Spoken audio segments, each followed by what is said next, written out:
Olá, boa noite. Falamos direto do Rio de Janeiro, onde acontece a 5ª edição da Expo Money, maior feira de educação financeira e investimentos da América Latina. Você acompanha agora pelo Invest News o fechamento do mercado financeiro nesta quarta-feira. Mesmo com as fortes valorizações registradas nas últimas duas sessões, o índice acionário da BMF-Bovespa encerrou o dia novamente em campo positivo, 4,76% aos 36.469 pontos. Na semana, o Ibovespa acumula alta de 16,7%.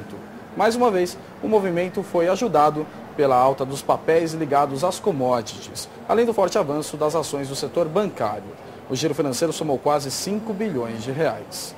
Depois do pacote de 800 bilhões de dólares anunciado ontem pelo Federal Reserve, a Comissão Europeia finalizou nesta tarde um pacote de estímulo econômico no valor de 200 bilhões de euros.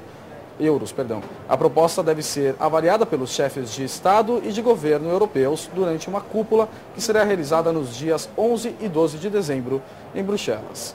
E para falar sobre o andamento da Bovespa nos últimos dias, essa forte volatilidade, eu converso agora com Pedro Paulo Silveira, economista-chefe da Gradual Corretora. Pedro Paulo, primeiramente, muito obrigado pela sua entrevista aqui no Invest News. Eu que agradeço o convite. Observando hoje um cenário positivo, mas a gente tem que levar em consideração aí, até na última semana, uma forte volatilidade na Bovespa, não é?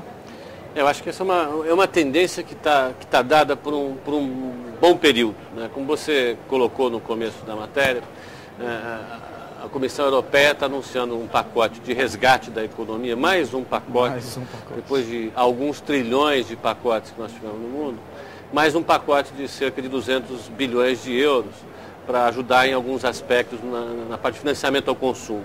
É um pacote que vai ser discutido ainda pela Comissão Europeia no mês que vem, né? E que vai entrar em ação, portanto, lá para janeiro. Nos Estados Unidos nós tivemos um pacote de 800 bilhões de dólares que ataca efetivamente os problemas do setor imobiliário e do consumo, mas que só deve começar a entrar na economia efetivamente lá por fevereiro. Em que pesem sejam medidas muito importantes, necessárias, eu acho que sem elas a economia estaria numa situação muito pior do que está, né? Elas demoram um pouco para entrar em ação, né? Elas efetivamente vão começar a mostrar resultados melhores do funcionamento da economia só daqui a alguns meses. Até lá, a economia ainda vai apresentar dados bastante ruins, bastante negativos. Ontem nós tivemos o PIB dos Estados Unidos, hoje anteontem da Alemanha, hoje do Reino Unido, mais um pedaço do PIB americano que é o consumo pessoal, e não foram dados muito positivos. Eu acho que à medida que você tem notícias econômicas ainda negativas do que está acontecendo agora, somados aos planos do que vai acontecer no futuro, o que resulta é que a Bolsa sobe bastante forte, como subiu hoje, 5%, depois de ter subido forte ontem. Mas um indicador negativo amanhã pode fazer com que tudo desça também. Exatamente. Então, o nome desse jogo é exatamente o que você falou, é volatilidade. Eu acho que os agentes econômicos ainda estão buscando algum ponto de certeza em relação a até quando vai essa crise, quão profunda ela é, no sentido de quanto vai gerar de recessão, de perdas de emprego, de queda de renda lá fora, e quando vai começar a recuperação. Mais que isso, em que velocidade e a partir de quando? São muitas dúvidas. Foi mais um grande pacote anunciado pelo governo dos Estados Unidos, 800 bilhões, é muito dinheiro e o investidor se pergunta se o próprio governo dos Estados Unidos sabe onde é o fundo do poço, onde é que é o fundo da crise. Eu acho que os governos eles têm um limite para a sua intervenção. Se os governos soubessem exatamente tudo o que está acontecendo, nós não teríamos chegado onde chegamos, né? Os Estados Unidos teria feito um pacote de ajuda, eu acho que mais intenso, lá para agosto do ano passado, talvez até antes, julho, né, já teria suportado melhor a economia lá atrás. Os governos têm formas imperfeitas de agir, efetivamente, né, graças a essas imperfeições, que cabe ao mercado, muitas vezes, se adequar a isso e oferecer respostas. Eu acho que há um equilíbrio entre a incapacidade do setor privado e a incapacidade do governo de responder algumas questões. Mas, em que pese essa deficiência, os pacotes são fundamentais. Eu não consigo imaginar como é que seria a nossa vida daqui para frente se não fosse toda essa ajuda, né? Essa ajuda resolve, acaba com essa tensão no mercado, ou você acha que apenas um indicador negativo aí Eu acho que o ganho fundamental de qualquer pacote, nesse momento, é dar uma certeza absoluta a qualquer agente econômico, em qualquer lugar do mundo, em relação à capacidade do sistema financeiro global. Então, eu acho que hoje não existe mais dúvida alguma sobre a possibilidade de um banco quebrar. Dificilmente você vai encontrar um agente econômico achando que exista um banco no mundo hoje que possa quebrar. Não tem. Né? Os governos efetivamente estão suportando os bancos, estão garantindo a existência deles e dizendo que os bancos não vão quebrar. Bancos grandes, você disse. Eu acho que isso se remete a todos os bancos. Né? Os pacotes de ajuda eles têm feito absolutamente nenhuma distinção entre bancos pequenos e bancos grandes. E até a semana passada a gente viu pacotes sendo direcionados a outros setores da economia, como o caso do setor automotivo dos Estados Unidos, que vigorou aí em todo o noticiário. Você acha que outros setores podem recorrer à ajuda dos bancos centrais, outros setores possam apresentar dificuldades, necessidades? A fase atual dos planos se dirige basicamente aos setores não financeiros, se dirige basicamente ao setor imobiliário, no caso do pacote americano, de 600 bilhões para o setor imobiliário, mais 200 bilhões para o setor de cartão de crédito, financiamento estudantil e mais algumas outras categorias de crédito para o consumidor mesmo. Então, imobiliário e consumidores. Esse hoje da Europa é mais uma vez para os consumidores. A China anunciou um pacote que visa basicamente ajudar a recuperação do consumo e do investimento. Os pacotes que nós temos visto agora, exceto o do Citibank, acho que foi de sexta-feira passada, não é?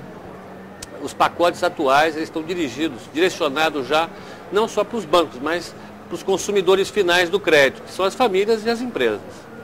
Você, vendo esse cenário conturbado, você acredita que há opções para o investidor? O mercado sempre tem opções e tem sempre ótimas oportunidades de ganho. Eu acho que também se ganha dinheiro na crise. Né? Evidentemente tem muita coisa que está barata no mercado acionário, caiu demais, o mercado reage exageradamente muitas vezes. Né? Basta ver, quem comprou ações na sexta-feira passada, quando a bolsa aqui derreteu bastante, estaria vendendo agora com um bom preço. Eu acho que para o mercado acionário em particular, vale a pena para o investidor ficar muito atento, estar pesquisando o que está acontecendo e estar sendo assessorado por quem é do ramo. Então, eu acho que as pessoas cada vez mais devem se assessorar bem no mercado acionário. Acho que vale a pena aí ter cada vez mais o suporte, o apoio do seu analista, do seu corretor para tomar uma decisão. Está cheio de oportunidades. É lógico que você não vai ganhar em todas elas, mas eu acho que as oportunidades estão aí. Existem oportunidades de preservação de valor nesse momento. Então, eu acho que existem investimentos, basicamente os investimentos de renda fixa, são investimentos que preservam o valor, que garantem o valor patrimonial das famílias e das empresas ao longo do tempo. Então, há que se pensar também numa distribuição bastante razoável das poupanças, né, da poupança pessoal, entre esses dois campos. Eu acho que Bolsa tem muitas oportunidades aí, vale uma gestão bastante ativa por parte do poupador, e o investimento de renda fixa, ou fundo de investimento mais conservador, nesse momento, cai muito bem. E em relação às companhias listadas na Bovespa, alguma recomendação por parte da Gradual Corretora? A Gradual tem um time de analistas que está à disposição do mercado o tempo todo. Eu cuido da parte de análise mais macro, mas o tom que nós temos preservado lá é de gestão bastante ativa. Os nossos analistas estão olhando as oportunidades o tempo todo e estão avaliando os impactos que essas notícias que pipocam aqui e acolá acabam tendo sobre as empresas. Por exemplo, o câmbio.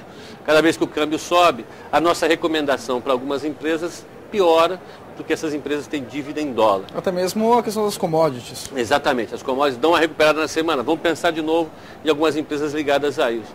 Agora, eu acho que não dá para definir. Olha, hoje o investimento da sua vida é essa ação. Eu acho que não. O nosso time da Gradual está basicamente num processo muito mais ativo, olhando o curtíssimo prazo nesse momento, para ver as oportunidades que estão aparecendo com as mudanças de cenário, distinguindo daquelas ações que evidentemente sempre foram boas, sempre vão ser boas e sempre vão gerar muito dividendo, muito retorno. E que são de longo prazo. Eu acho que não dá para dar uma resposta simples em relação, olha, isso é bom, compre isso e vai ganhar dinheiro para o resto da sua vida com esse papel. Não, eu acho que existe uma carteira a ser feita e não sou eu que digo isso, sou nosso departamento técnico. Então vale mais a pena sentar e olhar com calma essas indicações e fazer uma boa aposta. Pedro, para as próximas semanas, o que a gente pode prever? Mais volatilidade no mercado ou o mercado se acalma após esses dois pacotes? Acho que não se acalma não, acho que nós vamos ter muito mais volatilidade, os resultados efetivos do comportamento econômico mais recente das últimas semanas de outubro começam a sair já na semana que vem. A gente deve ter um impacto disso sobre o mercado. Provavelmente esses pacotes liderados pelos Estados Unidos, União Europeia e China devem ser seguidos por outros países, né? Eu acho que até no Brasil a gente vai ter algumas notícias em relação ao comportamento do crédito, que não foi tão ruim assim, segundo o que o Banco Central anunciou ontem. Eu acho que tem muito para acontecer, tanto no sentido da Bolsa subir, como para cair nas próximas semanas. Tem que aproveitar, então, esse momento para fazer uma gestão ativa dos nossos recursos. E, Pedro, uma última pergunta. A chegada de Barack Obama nos Estados Unidos, você acha que o mercado acalma um pouco com isso? Eu acho que ganhar as eleições acalma não apenas o mercado, o mundo fica um pouco mais calmo. Depois de dois períodos consecutivos de uma administração absolutamente desastrosa, não só para a economia, mas para a situação geopolítica global, né? Esse governo ele conseguiu efetivamente alterar equilíbrios importantes que foram conquistados com décadas de negociação, por exemplo, no Oriente Médio. Né? A vinda do Barack Obama, colocando um time muito parecido com o do Bill Clinton, sinalizando para um processo de negociação geopolítica um pouco mais consensual no longo prazo, e a vinda de conselheiros econômicos e funcionários na área econômica, com um perfil bastante arrojado do ponto de vista da administração pública, melhoraram o clima. Todas essas medidas já tomadas e anunciadas por Barack Obama já agradaram o mercado. Já agradaram o mercado, agora elas vão começar a agradar mais ainda a hora que começarem a ser executadas. E isso é só para janeiro. Só para janeiro a gente espera por isso. Elas vão ter que aguardar com um pouco de paciência. Muito obrigado, Pedro Paulo. Pedro Paulo Silveira, economista-chefe da Gradual Investimentos, em entrevista aqui ao Invest News. E nós ficamos por aqui, nós voltamos em breve com mais notícias, mais informações. Invest News, interatividade, economia, finanças e negócios.